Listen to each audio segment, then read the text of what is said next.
بطور صوفی اس کی عادت بن کر اس کی زندگی میں شامل ہوتی ہے وہ توکل ہوتی ہے، وہ قناعت ہوتی ہے، وہ صبر ہوتا ہے، وہ خشیت الہی ہوتی ہے، وہ احتساب، اپنا احتساب ہوتا ہے، وہ روز حساب کا خوف اور ڈر ہوتا ہے۔ تو میں یہ سمجھتا ہوں کہ یہ جو آج ہماری معاشرتی برائیاں ہیں یا معاشرتی پریشانیاں ہیں، ان کا حل اگر آپ مجھ سے پوچھیں نا کیا ہے، تو میں صرف ایک سادہ سے جملے میں جو تصوف کا نچوڑ ہے اس میں آپ کو بتا دیتا ہوں۔ تصوف کا نچوڑ کیا ہے؟ اللہ کا خوف اور دنیا کی رغبت سے لا تعلقی، ٹھیک ہے نا؟ جب آپ کے اندر اللہ کا خوف پیدا ہو جاتا ہے نا، آپ کے اندر جب اللہ کا خوف پیدا ہو جاتا ہے تو آپ کے اندر ایک لامحالہ اپنا احتساب کرنے کا ایک داعیہ، ایک جذبہ پیدا ہو جاتا ہے۔ جب اللہ کا خوف پیدا ہو جائے گا تو پھر آپ کسی کی زمین پر قبضہ نہیں کریں گے، معاشرتی برائی کا خاتمہ ہو گیا۔ جب اللہ کا خوف آپ کے اندر ہو جائے گا، آپ کسی سے نہ رشوت لیں گے نہ کسی کو رشوت دیں گے، معاشرتی برائی کا خاتمہ ہو گیا۔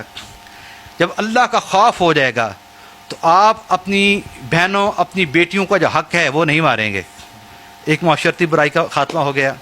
جب آپ کے اندر اللہ کا خوف ہو جائے گا، آپ کسی کو بری نظر سے نہیں دیکھیں گے، کسی کا حق نہیں کھائیں گے، کسی کے ساتھ برا سلوک نہیں کریں گے۔ تو یہ خدا کا خوف ایک ایسا احساس ہے جو صوفیاء کے اندر پیدا ہوتا ہے، اور صوفیاء پھر اپنے مصاحبین کے اندر پیدا کر دیتے ہیں کہ جو ان تمام کی تمام برائیوں کو سرے سے اکھیڑ کے رکھ دیتی ہے۔ اور پھر میں نے کہا صوفی کا اللہ کی خشیت کے بعد دوسرا جو احساس اس کے دل کے اندر پیدا ہوتا ہے وہ دنیا سے لا تعلقی۔ دنیا سے لا تعلقی کا مطلب یہ نہیں ہوتا کہ وہ دنیا سے بھاگ کر کہیں جنگلوں میں چلا جائے۔ دنیا سے لا تعلقی کا مطلب یہ ہوتا ہے کہ دنیا کی حرص سے بے رغبت ہو جانا۔ جب آپ کو دنیا کی نمود و نمائش سے کوئی رغبت نہیں رہے گی، دنیا کی آسائش کے اندر آپ کو کوئی دلچسپی نہیں رہے گی، اپنی خواہشات کو آپ ختم کر دیں گے۔ اور قد افلح من زکاہا وقد خاب من دساہا، قرآن تو یہی کہتا ہے کہ وہ نفس وما سواہا، میں نے ہر انسان کے اندر جو نفس ہے وہ تو ایک ہی جیسا پیدا کیا ہے۔ اب وہ انسان پر ہے قد افلح من زکاہا، جس نے تزکیہ نفس کر لیا، رائے سلوک اختیار کیا، وہ کامیاب ہو گیا۔ وقت خوابہ، اور وہ برباد یقیناً ہو گیا من دساہا، جس نے خواہشات نفس کو پروموٹ کیا، جس نے خواہشات نفس کے پیچھے اپنے آپ کو لگا دیا۔ وہ خواہشات نفس کیا ہیں؟ وہ دنیا کی رغبت ہے، دنیا کی حرص ہے، دنیا کی لالچ ہے۔ تو دوستان کرام، میرے پیارے بھائی، یہ تصوف ہی وہ ایک ایسی چیز ہے جب آپ اس کے اندر اپنے آپ کو ڈھال لیں گے تو میں یقین کے ساتھ کہتا ہوں ایک اللہ کی خشیت پیدا ہوگی جو آپ کے اندر احتساب کا جذبہ پیدا کرے گی، اور ایک دنیا کی بے رغبتی پیدا ہوگی جو آپ کے اندر روز حساب کا احساس پیدا کرے گی۔ جب آپ اپنا احتساب کریں گے اور روز حساب کا ڈر لے لیں گے تو معاشرتی برائیاں تو آٹومیٹکلی ختم ہو جائیں گی۔ پھر تو میں کہتا ہوں آپ ایسے انسان بن جائیں گے کہ وہ کہتے ہیں نا وہ فلاں آدمی تو فرشتہ ہے، میں کہتا ہوں فرشتہ بننا کوئی کمال نہیں، آپ تو رشک ملائکہ بنیں، ایسے انسان بنائیں کہ ملائکہ آپ پر رشک کریں۔ اچھا حضرت، آپ نے احتساب کا جو ہے وہ بات کی تو اس کے حوالے سے میرے ذہن میں ایک سوال آیا کہ خود احتسابی کے حوالے سے کہ انسان جو ہے وہ آج کا انسان اپنے لیے تو بہترین جج ہے اور دوسرے کے لیے جو ہے وہ بہترین وکیل کے طور پہ جو ہے وہ سامنے نظر آتا ہے، اس حوالے سے آپ کیا کہنا چاہیں گے؟ بالکل آپ نے صحیح کہا، یہ انسانی فطرت کا ایک تقاضا بھی ہے، اور یہ ایسا ہی ہے جب انسان اپنے آپ کو پوری مخلوق سے برتر سمجھے، افضل سمجھے، اور سمجھے کہ میں ہر لحاظ سے بہتر ہوں اور کامل و اکمل ہوں، اور فہم و تدبر کے حوالے سے، علم و فکر کے حوالے سے، فراست کے حوالے سے میرے برابر اور کوئی نہیں، اور جہاں میری سوچ ہے اس سوچ سے آگے کوئی نہیں جا سکتا، یہ بھی ایک نفسانی بیماری ہے، یہ ایک نفس کی بیماری ہے۔ اور یہ بنیادی طور پر اس بیماری کو تکبر کہا جا سکتا ہے، اس کو ہم تکبر کہتے ہیں۔ دیکھیں، صوفیاء یہ کہتے ہیں کہ انسان کے نفس میں بے حساب نفسانی بیماریاں ہیں، جیسے حرص کی ہے، ہوس کی ہے، دولت کی ہے، اقتدار کی ہے، اپنے بچوں کی ہے، بہت ساری نفسانی بیماریاں ہیں۔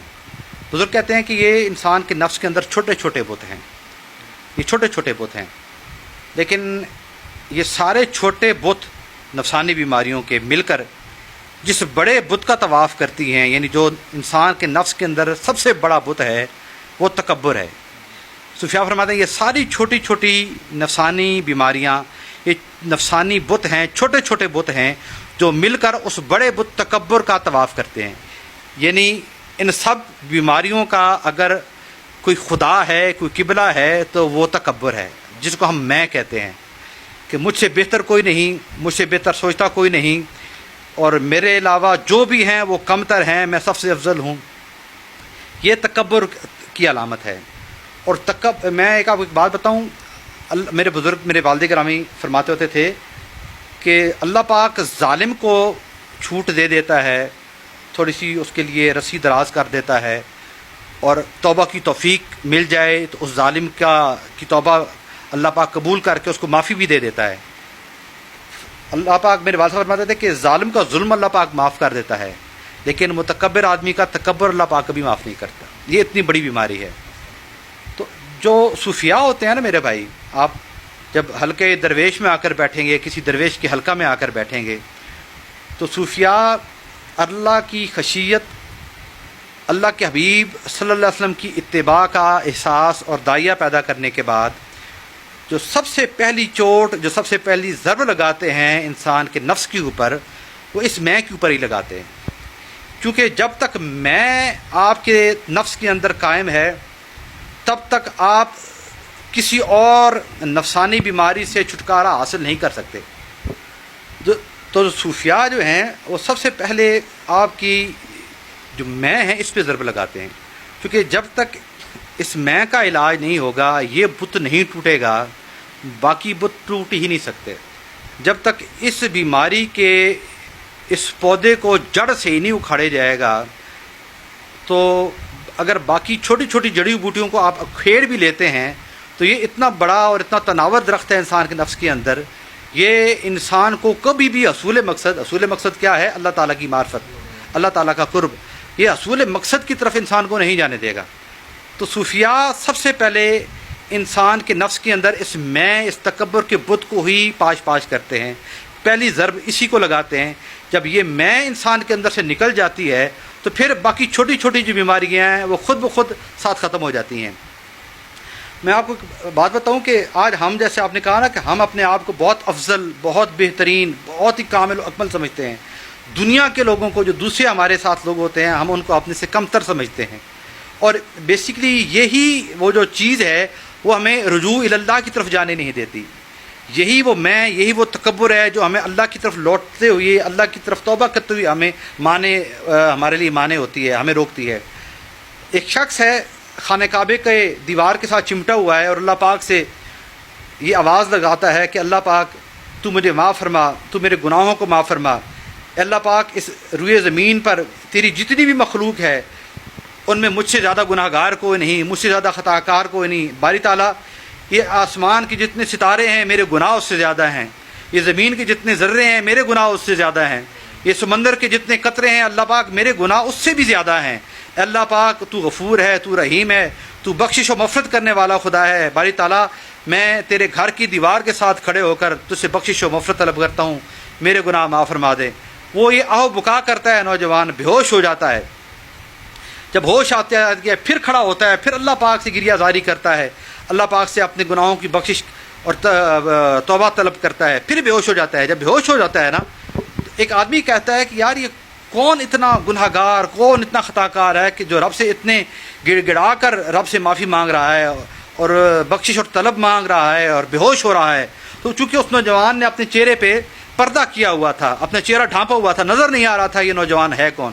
تو آدمی کہتا ہے میں جا کر یہ بے ہوش ہوا ہے، اس کے چہرے سے پردہ اٹھا کر دیکھوں تو صحیح کہ اتنا گناہ گار بندہ کون ہے۔ تو جیسے ہی وہ آدمی اس کے پاس جاتا ہے، وہ نوجوان بے ہوش ہو کر کعبے کے ساتھ گرا ہوا ہے، تو وہ آدمی جیسے اس کے چہرے سے پردہ اٹھاتا ہے تو دیکھتا کیا ہے کہ وقت کا امام زین العابدین ہے، امام حسین کے صاحبزادے، نواسۂ رسول، وقت کے امام، جن کی طہارت، جن کی عظمت اس وقت مسلم ہے، وہ اللہ تعالیٰ سے اتنی بخشش، اللہ تعالیٰ سے اتنی گڑ گڑا کر توبہ مانگ رہے ہیں. تو دوستان گرامی، یہ لوگ ہوتے ہیں جو رب کے قریب ہوتے ہیں. یاد رکھیں، جو رب کے جتنے قریب ہوگا وہ اپنے آپ کو سب سے کم تر سمجھے گا، اور جو شیطان سے زیادہ قریب ہوگا وہ اپنے آپ کو سب سے افضل اور برتر سمجھے گا. یہی ایک کلیہ ہے ہمارے پاس ماپنے کا کہ رب کے قریب کون ہے اور ابلیس کے نزدیک کون ہے. اور یاد رکھیں، ایک اور میں آپ کو کلیہ بتاؤں، جو رب کے قریب ہوگا نا وہ اللہ کی مخلوق کے بھی قریب ہوگا. رات کو آپ ساری رات جاگتے رہیں، تہجد پڑھتے رہیں، صلاۃ و تسبیح پڑھتے رہیں، قرآن پاک کی تلاوت کرتے رہیں، صبح نماز پڑھ کر مسجد سے نکلیں، اور اللہ کی مخلوق کو دیکھ کر اگر آپ کے شکن پر تیور آ جائیں، شکن پڑ جائے آپ کی جبین پر، تو سمجھ لیں رات کی عبادت اللہ کی بارگاہ میں قبول نہیں ہے. یاد رکھیں، رب کو وہی عبادت محبوب ہوتی ہے، رب کو وہی عبادت منظور ہوتی ہے جو عبادت بندے کو اس کی مخلوق سے قریب کر دے. حقوق العباد. میں یہ بات اس لیے کر رہا ہوں کہ بعض اوقات یہ جو عبادت میں کثرت ہے یہ بھی انسان کے اندر تکبر پیدا کرتی ہے. بندہ کرتا ہے کہ میں ساری رات شب گزار ہوں، میں شب بیدار ہوں، میں ساری رات عبادت کرتا ہوں، تو وہ لوگوں کو اپنے سے ہیج سمجھتا ہے. تو اگر یہ چیز بھی آپ کے اندر پیدا ہو گئی کہ میں شب بیدار ہوں اور دوسرے مجھ سے کم تر ہیں، اور یہی چیز آپ کو پھر اللہ کی مخلوق سے دور کر دیتی ہے، یہ چیز بھی اگر آپ کے اندر پیدا ہوئی تو سمجھ لیں کہ رب کو آپ کی عبادت قبول نہیں. ارحم من فی الارض یرحم من فی السماء. تم زمین والوں سے مہربان ہو جاؤ، رب آسمانوں والا تم پر مہربان ہو جائے گا. ماشاءاللہ، بہت خوبصورت حضرت، ماشاءاللہ. جی تو ناظرین، آپ نے جو ہے وہ حضرت پیر سید اسد اللہ شاہ غالب صاحب گیلانی صاحب کی جو گفتگو ہے وہ آپ نے سنی. بہت ہی احسن انداز میں، بہت ہی پیارے انداز میں انہوں نے ہمیں سمجھایا. تزکیہ نفس کے حوالے سے، تصوف کے حوالے سے، اولیاء اللہ صوفیہ کرام کے حوالے سے جو انہوں نے ہمیں بتایا، تو ہم ان کے بہت شکر گزار ہیں. انہوں نے جو ہے اپنی بہت مصروف شیڈول سے جو ہے ہمارے لیے ٹائم نکالا. اگر آپ کو ویڈیو پسند آئی تو اسے لائک اور شیئر ضرور کر دیجیے گا، اور مزید اس طرح کے پروگرامس دیکھنے کے لیے جو ہے ہمارا آفیشیل یوٹیوب چینل جو ہے حلقہ درویش، اور آفیشیل فیس بک پیج جو ہے اسے ضرور لائک اور سبسکرائب کر لیں. اگر آپ کا اس پروگرام کے حوالے سے کوئی سوال ہو، یا اس سے ہٹ کر آپ جو ہے وہ کوئی سوال پوچھنا چاہ رہے ہوں پیر صاحب سے یا اس پروگرام کے حوالے سے، تو آپ نیچے کمنٹ باکس میں بھی بتا سکتے ہیں. اور پیر صاحب کی جو فیس بک آئی ڈی ہے وہ بھی آپ کو ویڈیو کے ٹیگ میں مل جائے گی. آپ ڈائریکٹ جو ہے وہ پیر صاحب کے ان باکس میں بھی آپ میسج کر کے ان سے بھی جو ہے وہ آپ سوالات کر سکتے ہیں. تو بہت شکریہ آپ کا دوستو پروگرام دیکھنے کا. پھر انشاءاللہ کسی نئے پروگرام میں کسی نئی شخصیت کے ساتھ آپ سے ملاقات ہوگی. تب تک کے لیے مجھے اجازت. اپنا رکھیے گا بہت سارا خیال. اللہ حافظ.